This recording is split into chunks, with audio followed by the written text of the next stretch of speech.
day to everyone, wherever you're located, whatever your time zone is. Welcome to Crossfire. I'm Rita Gadi, together with Sir Butch Valdes and Ato Paglinawan. And of course, today we have the title of our program, Appearances or Realities. And what is this all about? Well, we have several topics.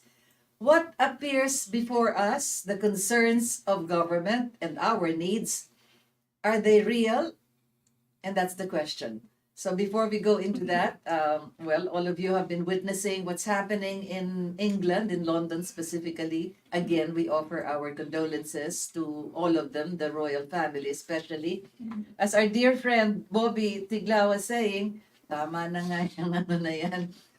Parang babad na. But there are lessons to be learned. And of course, from there, we can gather how out of 151 countries in the world, only 22 were not taken over by the British. So that's our situation. And our president is leaving for New York City, for the United States of America, to address the United Nations General Assembly. It's a regular affair. So let us talk about the crossfire in this, the appearances or the realities. He goes to the United Nations, he goes to America, but where is our foreign policy as far as that is concerned? Because we are now sandwiched, between, Sir Butch, between the world powers here in a region where we are so strategically located, China and Russia and all of this. So, well, yung news accounts that I came across with Rita, sinasabi nila that the president is going to address several issues, food security, climate change, meron pa siyang isang sinabi about investments. He's investments, meeting with yes, so on and so forth. businessmen, No? etc. Yeah. So, ang feeling ko, so what else are the other presidents going to be saying? They're going to be saying the same thing. Lahat ng presidente dyan na magsasalita, no? Magsasalita din, sasabihin na nila din tungkol dito. Basically, the same topics. Ang feeling ko lang, wala siyang mas mabigat na sasabihin. Sana meron.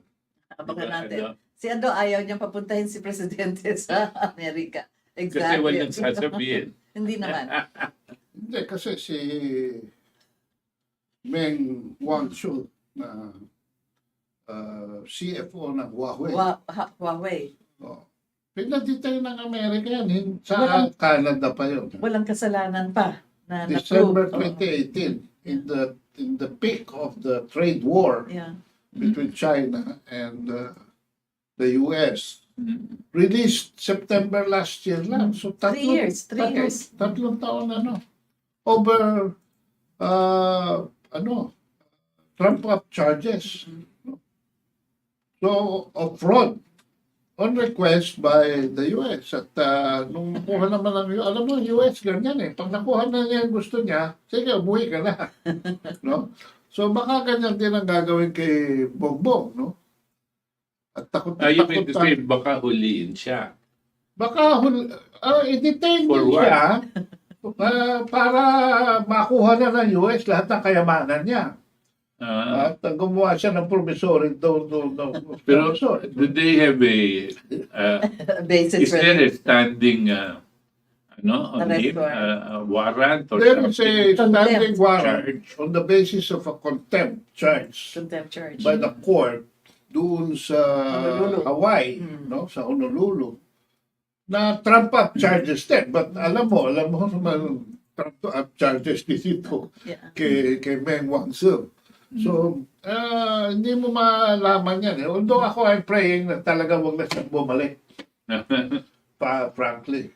Huwag na siyang bumalik. Oo. You mean, Huwag na siyang bumalik sa Amerika. Sa Amerika. Or huwag na bumalik. Sa Pilipinas, kung pupunta siya, wag na siyang bumalik. si Bakit Bongbong? naman? Oo. Bakit naman? Para ma-abrogate na natin yung EDCA Mutual Defense Treaty at saka Visiting Forces Agreement. Ah, At saka lang pala siya pababalikin para ibalik niya. Diba? Yan ang okay. aking secret wish. But anyway, sinasabi My nga, devil's advocacy. what Ado was saying tungkol dito nga sa contempt, just so long as bigyan natin ng konti background, kasi nga nagkaroon ng decisions ang si Judge Rial doon sa, actually sa LA, pero sakop din niya Honolulu. Ang nangyari kasi dyan, Sir Butch, nagkaroon kasi ng Memorandum of Agreement between the PCGG and the Marcoses. Correct. Oo. At When they were already here. when they were already here, yes. Nagpirmahan sila, may mga kung ano yung sharing, kung ano yung ma-discover pa ng mga other assets, etc. Nagalit ang Real. Hindi daw pwede na magkakaroon ng ibang agreement habang meron siyang kaso dun sa hanggang may decision siya doon. Kaya pinatungan siya ng contempt. I think it's about 100,000 every day. Oo. Oo, laki yun. Meron Billion-billion na. website storage. Oo. Ang talagang nag-contempt sa kanya si Swift. Si Robert Swift, yung Dahil abogado. Hindi makukuha ni Swift yung kanyang attorney's fee. Equivalent to 25% of Oo, the tatama claim. yun. Oo. But that's the question. Sana noong pa lang, kinwestiyon na yan ng mga abogado ng government and also the Marcoses na a Filipino citizen entering into a memorandum of agreement with his own government, why is another alien government and judge intervening and making a decision And against it that? was not even a criminal charge. Exactly. It Oo. was a civil suit. Precisely. So, yun yung pero sinasabi. yan sinasabi mo, why are they intervening? Oh, the Ang judge- sabi ng Amerikano sa atin, so what? Who owns you? Ganyan sa, ang paningin nila sa atin, pag-aari nila no? Kaya tayo naman, parang in denial, no? Tuta talaga, in denial. Ang binabandera natin, independent, no? Nilabas ni Ado, yung sinasabi nga niya, na yung Oo. EDCA. Maganda yan na nakabitin. Sabi nga niya, wag munang bumalik si President Marcos hanggang sa matapos na matanggal ang EDCA. Bakit talagang napaka-sensitive ng EDCA na yan sa panahon ngayon? Yeah. Yeah. Because in the midst of the Asian pivot by the United States, they are now operating on two fronts in order to be able to position themselves in the Asia Pacific. Kasi hindi sila makapasok. They tried lahat ng kalokohan din na we've been discussing yung mga nangyayari sa West Philippine Sea. Ang ginawa ng China dyan, instead of arguing and pumatol doon sa mga legalismo, no? They changed the facts on the ground. Nag-reclaim sila ng mga 5 to 8 islands doon, which made it impossible, miski manalo ka pa sa ICJ, to enforce anything. And the presence of those islands, even though sabihin pa ng China na hindi siya nakikialam sa freedom of navigation, it's really a threat. Can you imagine you will navigate through those islands? You are a U.S. military, you claim to be Superman of some sort. No? So, yan ang ano and one more thing, yung Taiwan, the Taiwan gambit seems to be not working. It didn't work. It didn't work because it was very clear even by U.S. analysis that China, even in the matter of war, will not invade Taiwan. Kanila Why invade your own province? It's a one China policy. So, hindi maintindihan ngayon. Actually, the U.S., no? The DOD as well as the State Department, I think has no plausible strategy now to really reposition. Yan. Kaya lahat ng ginagawa nila, supalpal na supalpal. No? Supalpal nila yung RCEP. Exactly. Yung, Regional Cooperation Economic, Yes. the Pacific. So, supalpal nila yung deal with Russia. Kasi pag natuloy yung deal natin with Russia, the next step would be we will negotiate oil na with Russia. Ayaw nila yun. No? So So maraming nabibitin at hindi rin nila malaman. Nag-okos-okos na sila dyan with Great Britain and Australia, The New and yeah, and ayaw naman sumama ng New Zealand. So maraming gusto. At because of this, yung kanilang mga regime change strategy, no, lalo na sa Solomon Islands, na wala naman doon ang China talaga. Napilitan si yung kanilang chief of yung head of state to ask for help sa China para ma-contain yung mga riots na ginagawa ng mga Amerikano doon. exactly. So, nagkaroon pa ngayon ng foothold si China doon mismo, sa noo ng Australia. Exactly. So, Sir Butch, balikan natin yan. The Yeah. appearance is, we still are a strong friend and ally of the United States of America. Yes. No, in-interview nga yung ating ambassador dyan, sinabi nga na we have to maintain that and even strengthen it. Yes, tama, because we were under the Americans for 45 years. They gave us this concept of freedom, justice, and democracy, lahat ng yan.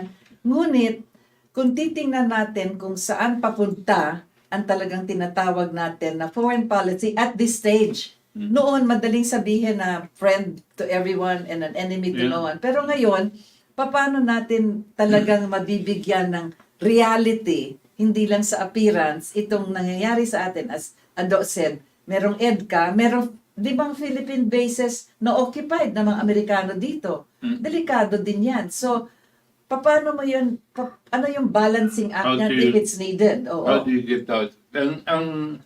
Ang feeling ko nga, we have always tried to balance, no? Whereas actually what we should do is not balance, no? Take on a very firm stand about our sovereignty without having to favor China or this, but it must be declared. The first declaration of this, no, is EDCA. No, we will not continue with EDCA. We will review the Mutual Defense Treaty, and if it's not serving our purpose, that is not necessary.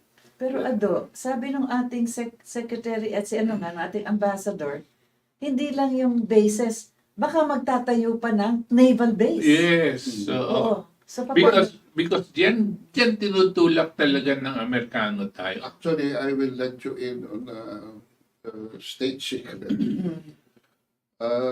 Gustong magbase ng Philippine Navy sa Ragay Gulf. Dan? Ragay Gulf. saan yun? Sa ilalim ng Camarines Sur. Sa ilalim ng Camarines. Yan, sa Ragay Gulf. Eastern seaboard Oo, natin. kasi pag dyan sila nakaposisyon, madali sila makakapasok sa norte. Madali sila makakapasok din sa norte dito, kaliwat kanan. Dadaan sila sa ilalim ng Samar. No? Or doon sa pagitan ng Samar at Leyte. Okay. Sino yung Amerikano? Hindi, yung Pilipino. Pilipino. At dito naman, as well as sa south. No? So it's So right strategic. there sila, and blue waters, Okay. very secure dahil right in the middle. Yan yung, hindi pa nila sinasabi, pero yun na yung sinasakyan nila. Expanded pack ang tawag nila ron. No? Why? Because hanggang ngayon, in truth and in fact, sa Basa Air Base pa lang sila nakakaposisyon. Ultimo yung sinasabi sa kanila ni Lorenzana noon, oy, magsimula na kayo sa Palawan. Hindi pa nila nagagawa yun. Dahil nga hindi nila mabasa si Duterte. Actually, nagkamali ang kanod dyan. Dapat tuloy-tuloy lang sila kung ano dapat nilang gawin. No? Pero, ayan na nga sinasabi mo, Butch, nagbalanse rin sila kay Duterte. So, yun ang Ang importante sa atin, one thing is to declare your sovereignty. The other, and it's a much more real threat to us, to our lives, no, is the imminence of this global conflict of powers. No, when you're seeing military confrontation, let's say of Russia and the U.S. using a surrogate like Ukraine, and the attempt of the U.S. to use Taiwan as a surrogate against China. Because anyway, the Philippines is basically a surrogate already. Kasi naglagay na tayo ng mga base militar ng kano dito, nakatutok sa China. Kaya nagkakaroon ng ganitong sitwasyon. And the reaction of China is to militarize, no, in their defense. Those islands which they constructed as air bases dito sa may China Sea, no, are basically like aircraft carriers that are Permanent. permanent. Yes. Why? Because they do not have aircraft carriers. The US has 12, no?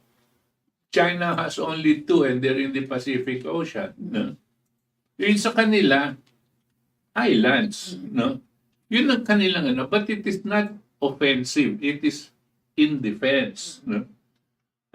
So blankado ang Amerika doon sa South China Sea.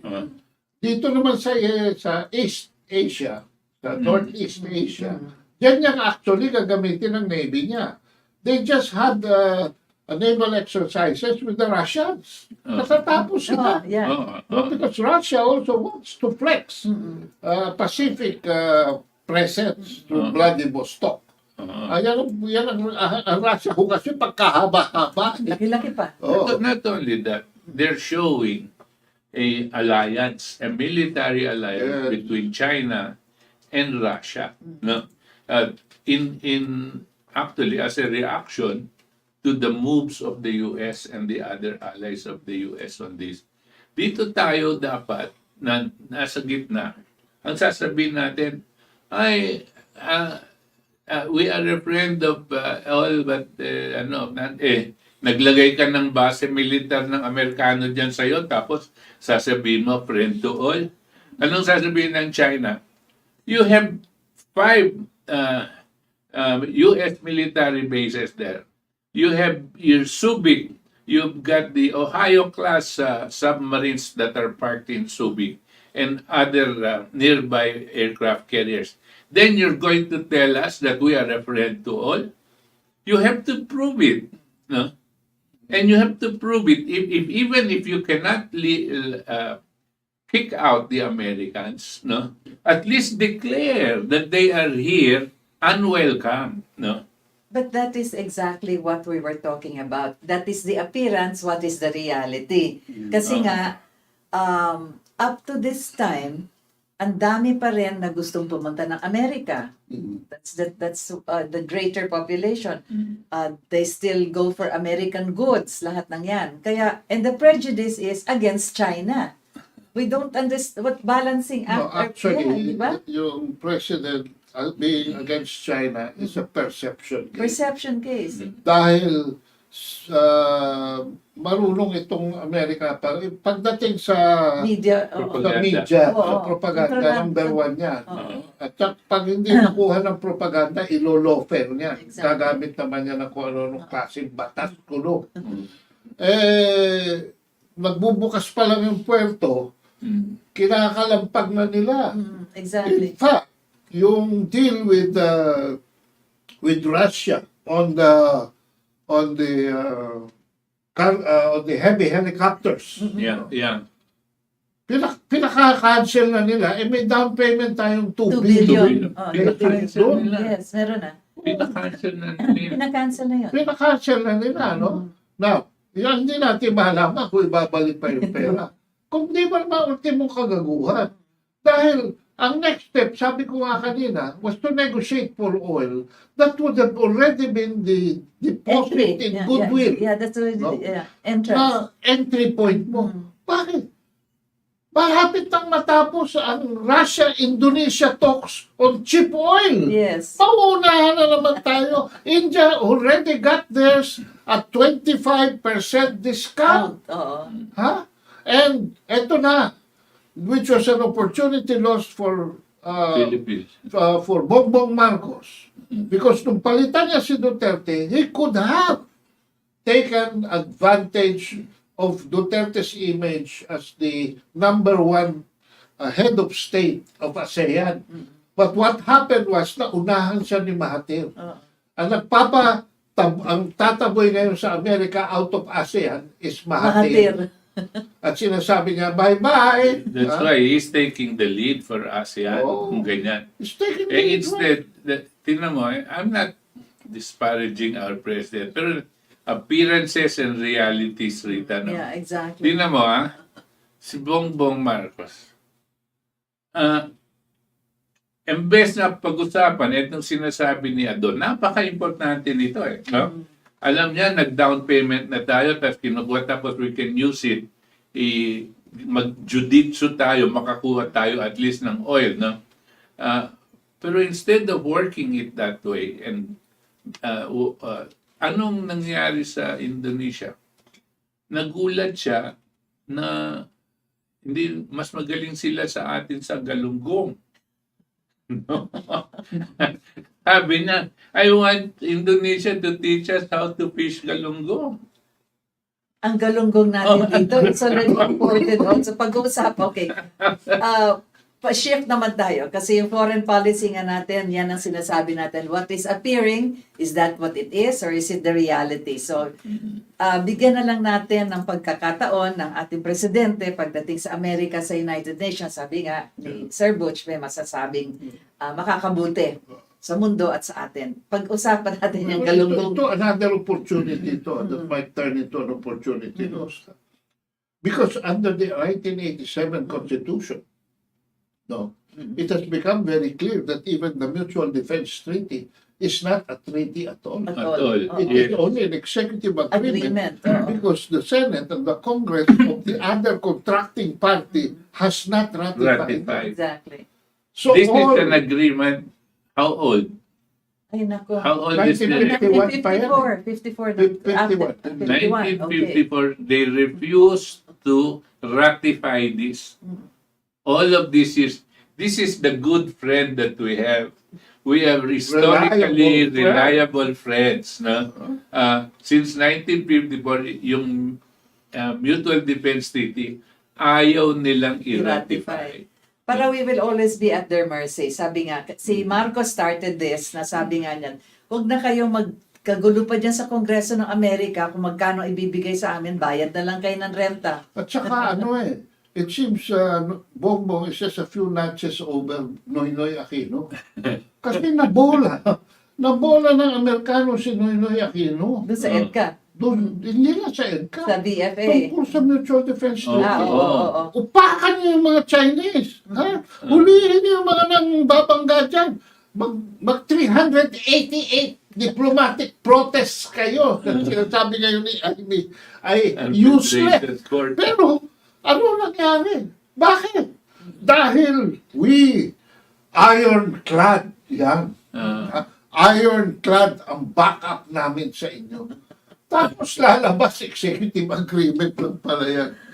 Paano yan? And the letter Hindi pa pirmado ng the letter of the so-called treaty says, in case of an attack, so you cannot use it as a premise for whatever you will do sa West Philippine Sea ni Noynoy Aquino. Exactly. The last time we had this... Dahil doon tayo nag-aatake.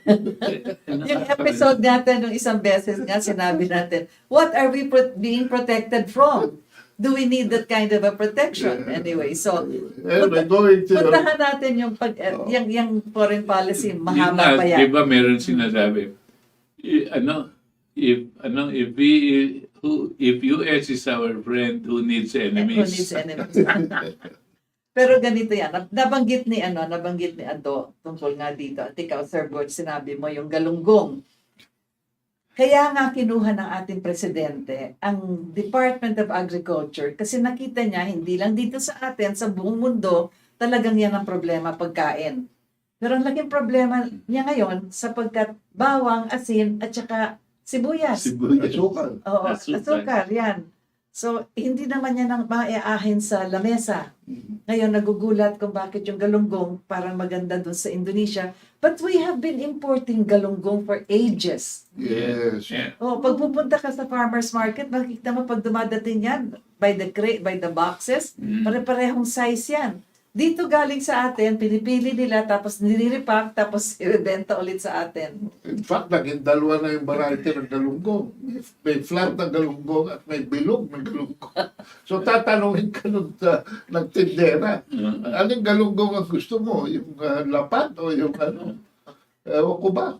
Babae daw yung lapad. Lalaki daw yung bilog. Galing yan doon sa mga import liberalization ni Corazon Aquino tsaka ni Fidel Ramos. Ramos. Tuloy-tuloy na yan.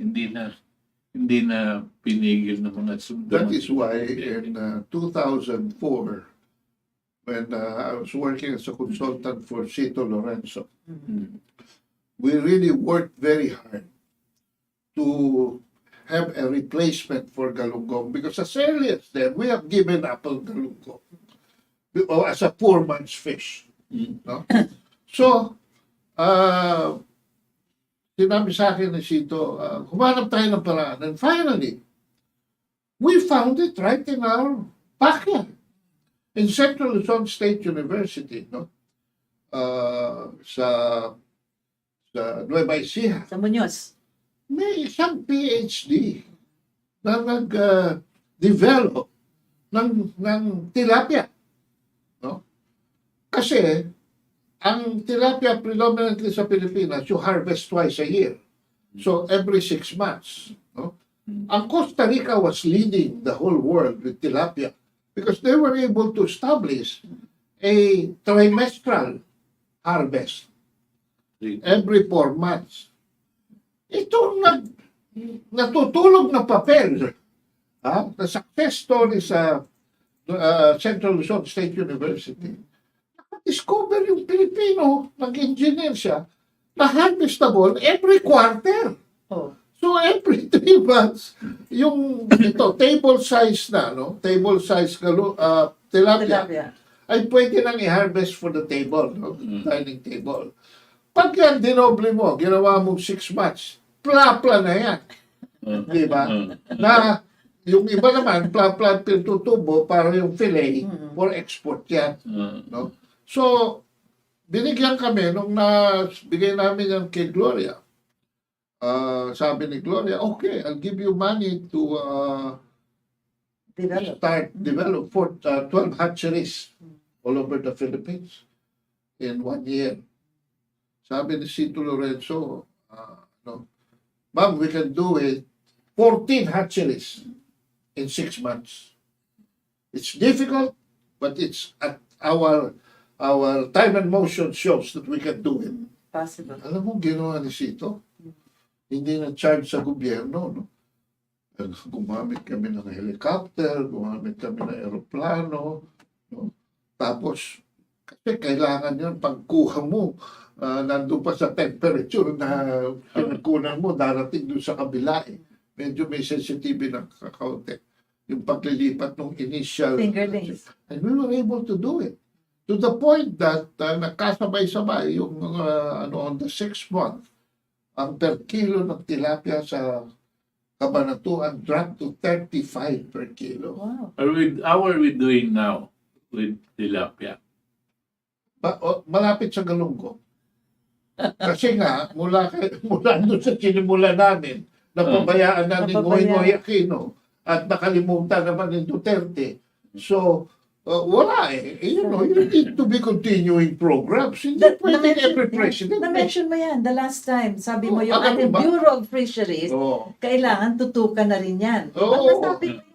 Exactly. So, hindi Kasi lang- merong potential sa deep sea fishing, may potential sa inland fishing, may potential sa aquaculture. Exactly. And alam mo ba na 38% ng ating fisheries ngayon aquaculture. Oh my goodness. So, what So is it? talagang decrepit yung sitwasyon ng mga mangingisda natin.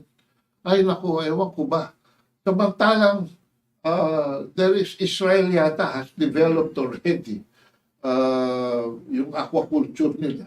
Eh di share to yung mga lugar na yun eh. And we are water. And we are water everywhere. We are water. You can develop aquaculture and you can go we can go to the seas for our fishing. It's just So that I don't know. every time we go out to the fishing industry, we always talk about these bangkas with cutting and all of that. Wala nang isda. Walang Because we talk There is no industry. we talk municipal waters. Yung nasa loob lang ng Pilipinas. We don't go out, really. We don't really go out. You have the Philippine One of the things that I think dito sa mga fisheries, anyway, before we shift to another topic, baka ang kulang natin dito sa fisheries, I'm sure Sito knows this, ang ating cold storage, no? Yeah. Ang cold storage is infrastructure. Infrastructure for fish. Kasi, pag dito ka sa municipalities, papabayan mo yung mga maliliit na mga isda. Mangingisda sila. Pag nahuli nila, dun sa lugar nila, maski marami silang mahuli, hindi nila maibenta lahat dun sa kanilang sa kanilang maliit na lugar. So, kinakailangan, meron silang storage na maiipon yung mga hindi nila kakainin. Tapos may mga dumadaan na biyahero para dadalhin sa malalaking lugar, no? Wala tayong cold storage system, no? Oh. Among other things, of course. Magkukwento ko sa inyo. Noong 1990s, kinukumbisi namin ng Amerika na yung 800 million na nakuha nating aid sa kanila ay ilagay lamang sa isang lugar. At kinumbins namin sila na lagay sa General Santos. Pinaganda nila airport kasi sa kanilang isip, makapaglalanding yung dalawang galaxy nila na sabay. Galing sa Kaya Pacifico. the best airport is in General Santos. Oh, state of the art talaga. Hindi, runways are in General Santos. Naglagay sila sa circumferential road kasi naiintindihan nila yung access sa mga, ang tawag nila dyan ano na nga ba ang tawag nila dyan? Mamaya, maalala ko. yung circumferential road, no? Beltway. The Beltway. Beltway. Pagdating mo sa proposal namin sa seaport, dahil sinasabi mo, hindi nila maintindihan. You are a fish, you are an archipelago. Why is this so? Describing as Dracula. When you are full of blood, liquid all over. So, dinala namin dito si Ambassador at Large ng Multilateral Aid Initiative na si Elliot Richardson. At one day, naglakad kami sa shores ng General Santos. Sarangani Bay doon. Nakita niya ang daming mga tuna na nasa beach na huli. Sabi niya, wow! What a prolific! Ang lalaki pa naman yan. No? But what's gonna happen to this? Tumawag kami ng fisherman. They will rot. Huh? We are waiting, sabi ng fisherman sa Ilonggo pa nga. We are waiting for the pick-up. Kaya yan nakahilera na. Tumingin sa relo si Richardson, nakita niya alas 4 na. But what if they don't come? Oh, sabi ng fisherman, simple lang, as if it was nothing. Matter of fact, yeah. Then we dig a hole and we bury the tuna. Ililibing ho nila yung tuna sa beach. Dahil Mabubulok. maaamoy. So, balik na naman. Alam mo, umiyak yung matanda, si Elliot Richardson. Now, I understand, sabi niya. Yeah. Why you have to General do that? Santos is one not only of cold storage, Cannery. or refrigeration facilities, canning Cannery. and processing and whatever else. Yung ganyan, That's why the dapat nationwide canning yan. products And are we all can over have the that. world. Well, we can have that all over. That if should be there's attention. nationwide. Yeah. One of the other things that is needed, pag sinabi mong cold storage, you need power. Yeah. You need energy. Yeah. Yes, sunod na tayo dyan. Nandyan na tayo, di ba? Tayo. Ano yung klaseng, ito mga pinaka-basic na infrastructure na kailangan natin. Yan, power, tapos itong water. No? Diyan tayo papasok. Ang maganda pa sa ang maganda pa sa isang, without mentioning again, I'll mention it, nuclear, no? But we will not dwell into it, no time. Yung nuclear, pwede kang magkaroon ng attached operation of nuclear power desalination plant. In other words, yung excess heat ng nuclear power mo, gagamitin ng desalination, and you can get potable water from the generate potable water. What is the side product of that? Desalination. Salt. Salt is a basic Byproduct. and necessity. Exactly. Not only for our consumers, not only for cold storage system, but for industry. Yes, yeah, no? exactly. Yan ang ginawa sa Libya ni Gaddafi. Yeah. Yung Kaya nga- desalination ng Mediterranean Sea. Can you Ah. imagine that? Kaya nga yan nagpo-worry na naman ako. Oo. Dahil $15 billion yung foreign direct investments daw na dala ni Bongbong Marcos from Singapore and Indonesia. Pero yung ba, Saan pupunta? unang-una, Ganun. pag nalaman nila na ang electric rate natin ay doble ng China at saka patay na. Vietnam, darating ba sila? At kung dumating sila, will they stay long? Yeah. Yan ang problema. At anong itatayo nila dito na makakatulong again sa Yeah. pinag-uusapan natin? Energy, Diyos ko po, ano Then, ba ng... by the way, Oo. sa Indonesia, yung ibang investors sa Indonesia, gusto nilang sumali dito sa power sector. O Kasi yan. alam nila, yung power sector, through the EPIRA, no, kaya nilang pataasin yung halaga ng kuryente na walang pakialam ang gobyerno. Pamahalaan. Hindi, kasi yung gobyerno, Tubong lugaw. nag-abdicate ng kanyang role Sa private to sector. protect the Guaranteed consumers. profit yan. Yeah. So anyway, hindi ko malaman dahil sa column ni Charlie Manalo ay kini-question niya itong appointment ni Mona Lisa de Malanta as chairman of the Powerful Energy Regulatory Commission. Dating na tayo rito. Ha? Bakit? Magaling na abogado. In fact, siya ang head ng National Renewable Energy Board prior to her designation as ERC chief. So pwede siyang regulator. Pero, consider this. Di Malanta was a partner of the Puyak, Jacinto, and Santos law firm and was named compliance officer of the Aboitiz Power Corporation.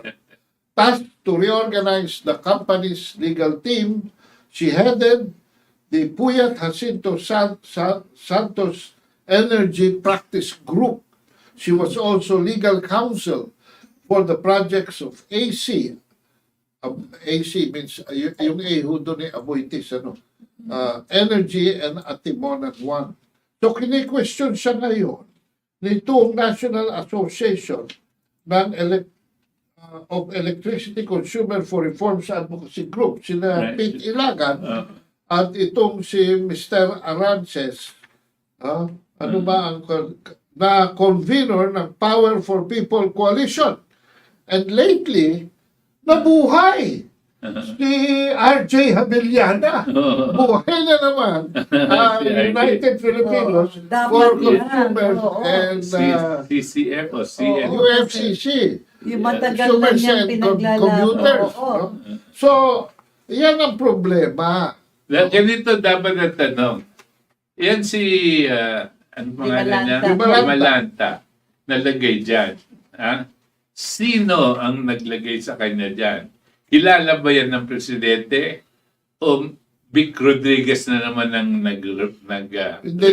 Dito Tapos, kung si Vic Rodriguez ang nag-recommend, sino ang tinanong ni Vic Rodriguez kung meron silang recommendation na pwedeng ilagay dyan?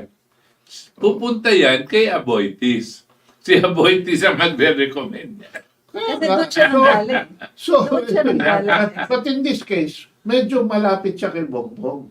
Okay. Dahil si Sabina Aboitiz, na CEO, no? Chairman and CEO ng Aboitiz Company, ay best friend po ng ating Pangulo. No? Ayan. At hindi lang po si Mona Lisa Di Malanta ang nailagay sa energy sector. Kung hindi si Lutilia, Ay, isa pa Ay, yan. isa na former Secretary of Oo. Energy na inayawan na natin. Kasi nag-auto ng EPIRA.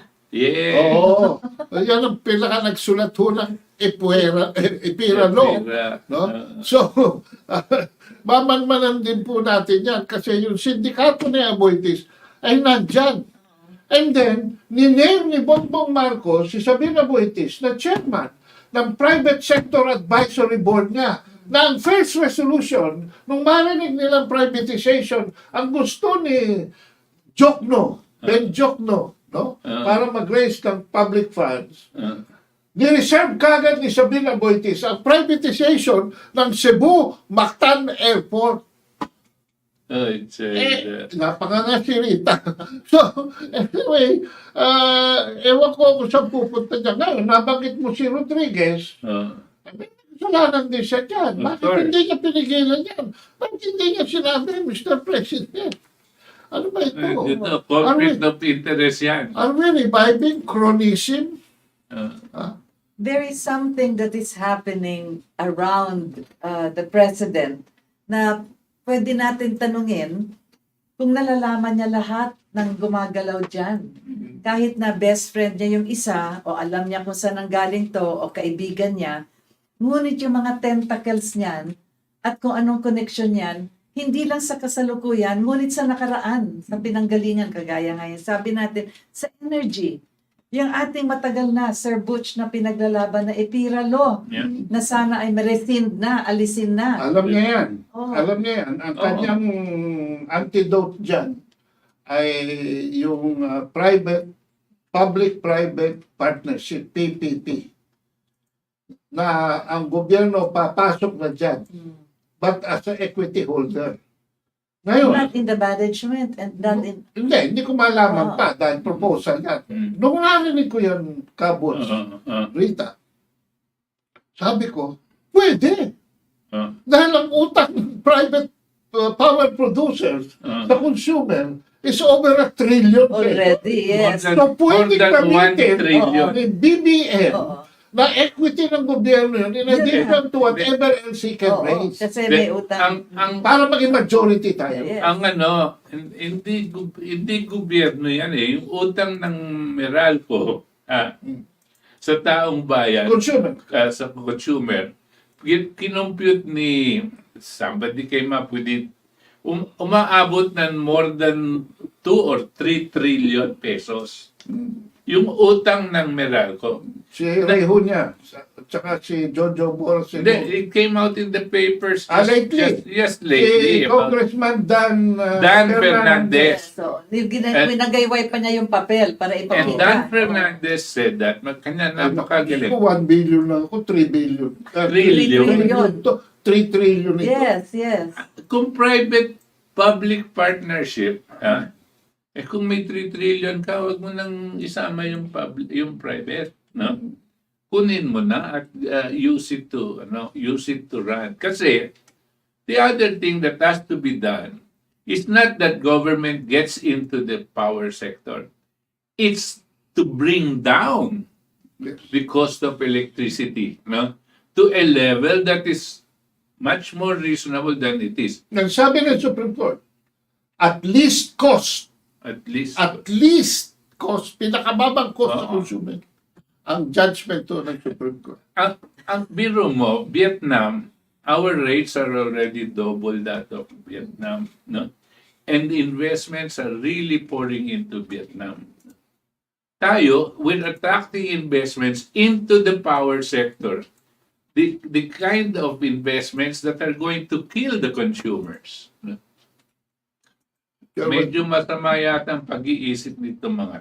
No? Yan ang appearances nga na sinasabi natin, but the reality is so far away from there. But it's doable. Oh. Kung may political will. Yeah. Pag na muna yung mga best friend. Gawin mo. Tao muna. Ikaw ba'y tutulungan ni Sabina Aboitiz na gawin yan? Palagay ko hindi. Sabina Aboitiz is there because I think Sabina Boitis and the Aboitis Group Ah. wants to control yung bagong sunshine industry, yung renewable energy. Energy. From solars to nuclear. So they are in for more. They Income. want more. Tsaka Sabi pa, imagine energy. Ano bang sabi ni Bago. Lazada? Lazada? Modify your grid. Si Kusi ata yun. Hindi, Yung sa nagkaroon ng exposition. yeah. Modify your grid.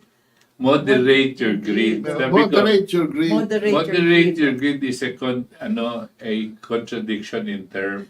Because grid is already Grid grid by by grid itself. It's cannot an be excess. moderated. You cannot moderate greed because greed is insatiable. Yes.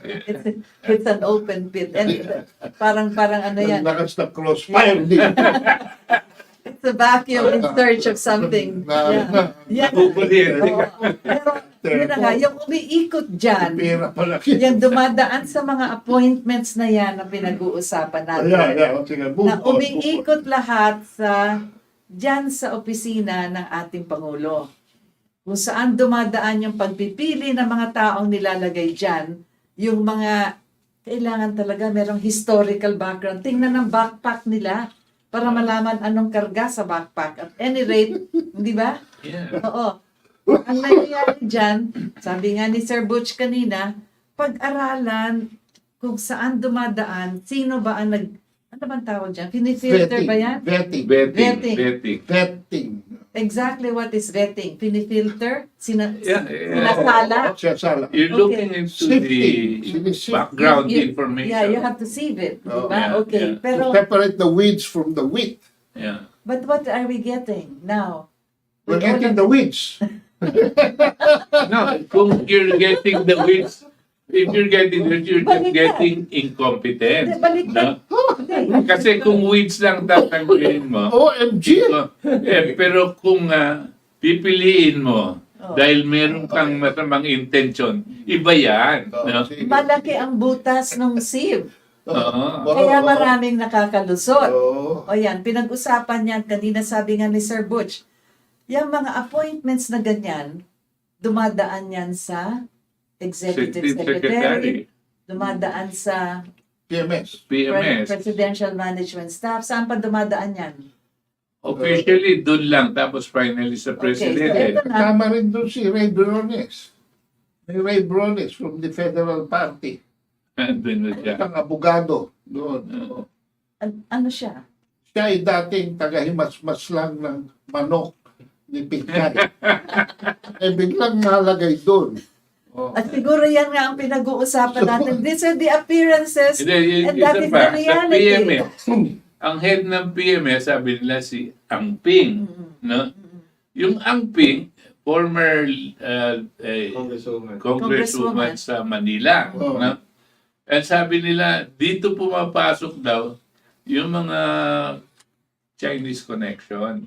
No? Yung mga Chinese mafia. Hala, Yan. Pero, Yan ang sabi nila. sabi pero nila. baka, ano ba PMS? Presidential Management. Management Staff. Akala Yung ko post-menstrual syndrome. Hindi. Diyos Mario Jose. Akala ko iniiba niyo ang topic. Hindi. But it could be a synonym. Diba? Hindi, baka applicable. Diba? Anyway, Ito yung pinamumunuan ni Bongo dati. No? oo. Nagsimula itong lahat ng kaguluhan na ito doon sa isang pastrana na related kay Rodriguez. Sa That's right. asawa. Sa asawa ni Rodriguez. Oo, na na-appoint Oo. sa isang opisina kung saan yung tao na yon merong Utang na mapakalaki. PPA. ganun. Oo. Dahil ito pala merong super peri. Siguro hindi nagbabayad itong mga Diyos. Ang problema nito, in-expose ni Tato Nying at nakarating din sa chismosong ito si Thinking Pinoy at pinikap naman ni Charlie Manalo. Kaibigan ko si Charlie Manalo. So, sinulat ni Charlie Manalo sa column niya sa Philippine Standard. Aba, in 2 days, Natanggal. tumanggap siya ng telephone call from may-ari ng Philippine standard na incidentally is the Speaker of the House of Representatives, si Martin Romualdez. At sinabi sa kanya na magbakasyon ka muna, Lailo. In a tone na, bakit hindi ka mag-resign? Something like that. No? So, ito nga, inside story ako dahil I went to intervene. Kaibigan ko ito eh. Inaangkin ninyo. Ayan. So, sabi ko, teka muna. Hindi pwede mangyari yan. So, tinawagan ko, isang kaibigan ko, si Peter Muto. Peter, chismis na kita. At nagpunta kami kay Bubi Tiglao. At nagsumbong kami, Bubi, hindi pwede mangyari ito. Sabi ni Bubi, kausapin ko si Charlie. So, tinawagan namin si Charlie, sabi niya, ganun ba talaga nangyari? Sabi ni Bubi kay Charlie, huwag kang babalik dyan. Tawagan kita in 15 minutes. Pagsara, tinawagan ni Bubi si Martin. Si Click. Sino?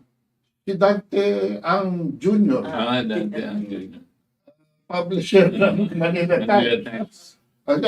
Ganun ba? O sige, tinawagan ulit niya si Charlie. Sabi na kay Charlie, Charlie, huwag ka na bumalik dyan. May meeting tayo kay Clint sa Wednesday. Lipat ka na sa Manila Times. Kaya ngayon, pag nakita niyo yung Charlie Manalo, author, nakalagay doon, Daily Tribune, tapos na ho yun. Manila Standard, tapos na ho yun. Nasa Manila Times na siya. At ito nga, inuupakan naman niya ngayon si Dimalanta. At lahat ng mga sound, meron pa siya lalabas dyan, mga kabansa. Mamaya-maya, ayoko lang i-preempt, pero lalabas na ngayon. Yan ang sinasabi natin. Muna What dito. appears there is actually not the reality. Oo, dahil ito pala 15 minutes na lang. Sabihin ko na. Sige. Sabihin 10 ko na. minutes na lang. Oo, 10 minutes na lang eh. Ha? Sa nangyayari ngayon sa Chinese community, na nakakaroon ng mga kidnapan at kung ano-anong krimen dyan, susubo tuloy ang PNP. Ang in-appoint the Bureau of Immigration is a certain Tansingko na may kaso pala sa ombudsman.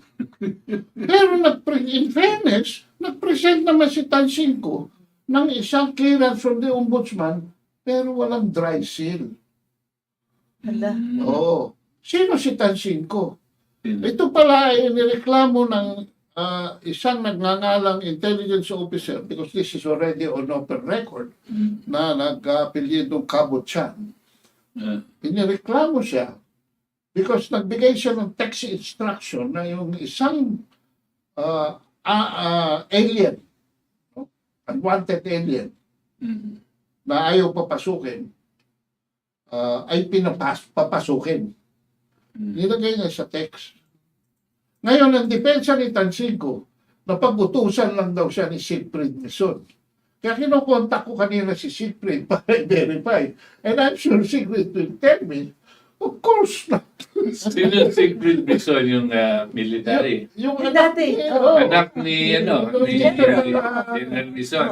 ng customs natin. Ito yung anak niya. Retired na Kanang dito. kamay ni, retired na rin. Yung tatay, kanang kamay ni Luciutan. So, yan ho ang problema dahil si Siegfried Mison, with all due respects, ay na-link sa syndicate.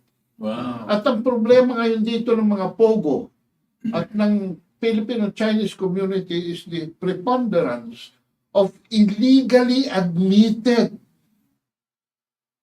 Chinese na naggagamble dito, at pag natalo, siyempre, kung hindi ka magbayad, Patay ka. kikidnap ka. Medyo sasampal-sampalin ka hanggat magbayad ka, di ba? Ayan hindi na tayo papalalaon sa mga detalya, pero kung questionable itong Tansingko na ito, paano naman nakalusot ito? Ayan na Wow. naman. Ay, lumalabas Yung naman. betting, Lumalabas. We're not even 100 days into this new Oo, administration. Yan ang ating parating tinatanong. Lumalabas na naman, Yeah. kamag-anak na naman pala ni VR, who today submitted a statement, I have asked permission to step down as Executive Secretary. There is nothing more rewarding than answering the call to ek. the work of an executive secretary sa 24 ek. I thank the President for his continuing trust and his sincere understanding of my ek. To the Filipino people, I shall continue serving you and the country as Presidential Chief of Staff. Hindi pa rin inali. Presidential Chief of Staff. Pakibasa nga yung unang sinabi niya. I am ano nga? Yung I have asked permission to step down. Oh, wow. Permission to step down. Bago yun ah.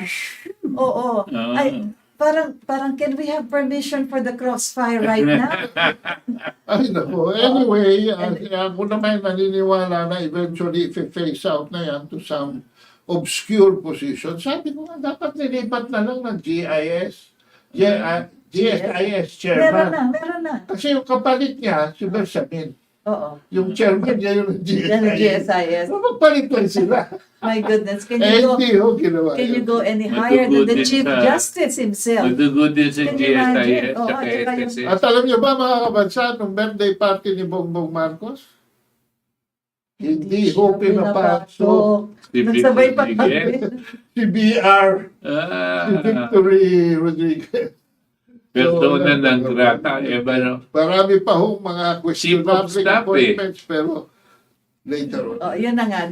Again, we go back to our title for Crossfire, Appearances or Realities. Kung ano man ang nag-a-appear sa harap ninyo, yan na ba talaga ang katotohanan? At yan na ba, are they factual in fact? So yan na nga. Sa inikot-ikot namin, here we are again at the end of our program. Always, we wish the best to our traveling president. O meron pa pala tayong mga nagpadala. Okay, so President, we wish you all the best for your voyage to the United Nations. Freddy Oredina, present. Oy, thank you very much. Parang na nag-roll call. Jean Parilla, PBM, so weak and afraid to say no to the US. The 45 years of disaster, that's why, naku po. Pagdasal natin na kung ano man yung nararamdaman ninyo ay hindi yan ang reality. Rosie Bautista watching from Caloocan, Lauren Alejandrino Pascual, good evening, hello po sir. And to our favorite Maestro Ado, Maestro talaga, present po, watching from Tokyo, mabuhay Pilipinas.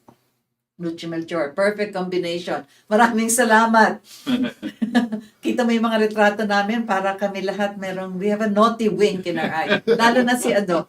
Global scientists predict the Earth have 3 to 5 years, wag naman po sana. Left a sign of global climate. Naku, isa yan yata pag-uusapan ng ating presidente sa New York. Carol Villanueva, good morning, Saturday morning po. Listening from Portland, Oregon. Joe Bedri, magandang gabi po, Sir Butch, Mary, at Ando, mabuhay kayo. Thank you very much from Jeddah. Wassalamualaikum. I always learn with the KDP patriotic nationalist in real politics. Salamat po, Robert Cruz. Sir Butch, pagaganap na daw ang global financial collapse September 24. Ako, malaking hirap ang Germany ngayon talaga because they're facing a very cold winter. Alejandro, I didn't mean the weather. I mean the supply of what gives them heat during the winter time. Alejandro Pagtagnan, let us wait and see what will be the result of BBM's trip to New York. Yes, we will wait and see. That will mark exactly his foreign policy. Hindi po. It will be part of his foreign policy. It is a question of profit and non-profit. Ano ba ito? Government-run utilities are non-profit. So tingnan natin ang pinaglalaban natin dito sa KDP. The privatization of all of this basic services and public services. Appearance is part of reality too, sir. Yes.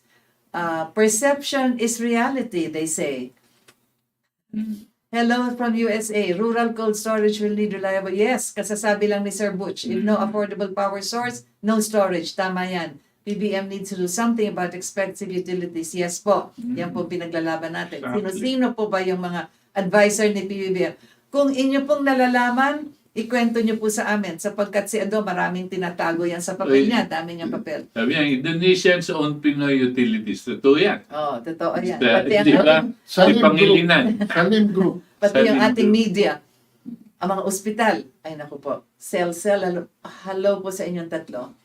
Daisy Nigo, the PM Rita, Sir Butch, etc. Sharing another informative issue watching here in Hong Kong. Maraming salamat.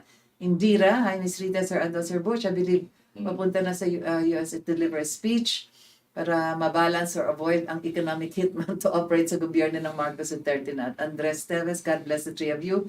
We need cooperative infrastructure per province. Yes.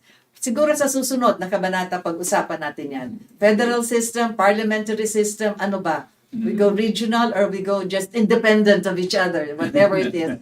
This has been Crossfire. I'd like to thank our maestro, Ado, and of course, Sir Butch. And this is Rita Gadi. Thank you very much for having joined us.